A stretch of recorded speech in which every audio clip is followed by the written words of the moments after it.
Sige. Bawal po kasi nung night. Tapos... Itong Friday lang. Ngayon, Last Friday. tatlong araw pa lang. Saturday, Sunday, Monday, 3 days pa lang. Normal pa na lamog ka. Pero ang i-check ko ngayon, yung acromion mo. Tsaka kung dislocate yung shoulder mo. Yan ang i-check ko. Naka-jacket pa si ma'am pero hula ko lang ha, hindi pa niya sinasabi ha, hula ko pa lang. Ang sabi niya pa lang, disgrasya. Pero parang gusto niyo dito, ang sakit to. Parang gusto niyo sabihin, ang sakit ng mga ganito ko. Hindi, tama ba? Hindi ko pa tinatanong ha. Hula ko pa lang. Sige, tanggalin mo muna yung jacket. Pero kung malalaman ko naman kung lamog lang eh, i-advise ko kayo ng ganito, ganyan. Pero checking ko yung dito niya. Yun ang pinaka main concern natin dyan. Baka mamaya, kung move it ang nakadisgrasya sa inyo, dapat humingi kayo ng ano. Kasi under kayo nila. Hanggang sa gumaling ka. Kasi, kawawa ka. Tignan natin kung na-dislocate. Lamog lang sabi. Pero pina-x-ray mo na. Yes, sir. Nasaan? Hindi namin nadala. Hindi na nadala pero Ma'am. Lamog lang daw. Kaya nga eh. dapat Ma'am, kung kinuha ganito na natin yan. bago. Meron po kasi tayong tinatawag na, eto ha, suntukin ko yung, suntukin ko yung bato. Hindi siya mapapracture, pero, sikuhin ko yung ganunin ko. Hindi siya totally mapapracture, pero, ganun po ang ano natin, ang babasihan, hindi lang fracture. Tapos may mga joint po yan, titignan ko kung sakto yung position. Dapat pala kinuha Hindi nyo, natin yung stay. galing na kayo dito, alam nyo na yung patakaran dito eh. Stop.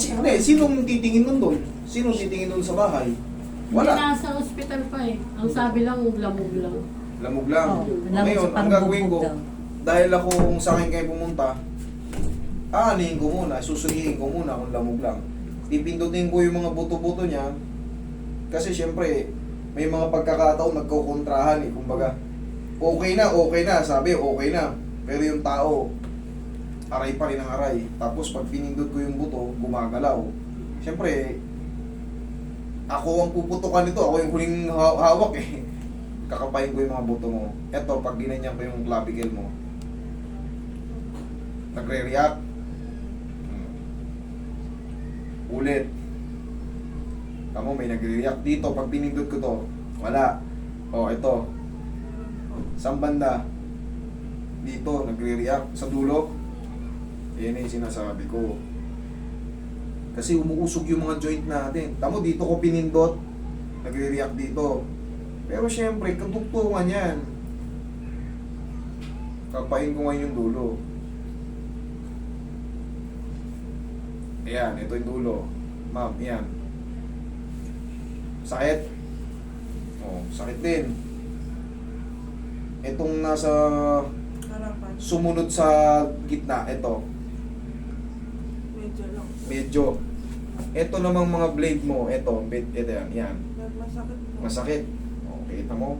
Pero, part ng lamog. Bakit? Kasi, sisigaw to pag dininan ko lang yung pinakabuto. Sabi niya, masakit lang. Yan, part ng lamog. Ito. Pero dito, joint ang gumalaw dito. Kasi yung plato to. Plato. Pag dininan mo yan, katulad yan, dinidinan ko ng ganyan. Dapat yan, sisigaw kagad yan kung crack yun. Kasi 3 araw pa lang. Bagay ako nang bahala magtansya. Dito naman sa joint. Okay, hindi siya dislocated. Bakit? Naiangat natin. Kasi pag dislocate yan, hindi niya maangat yan. Tumutunog siya. Okay. Ang mahalaga, hindi dislocated. Ito naman yung malaking buto, yung head humerus. Sakit? Dito sa muscle. Ito. Hindi. Sakit.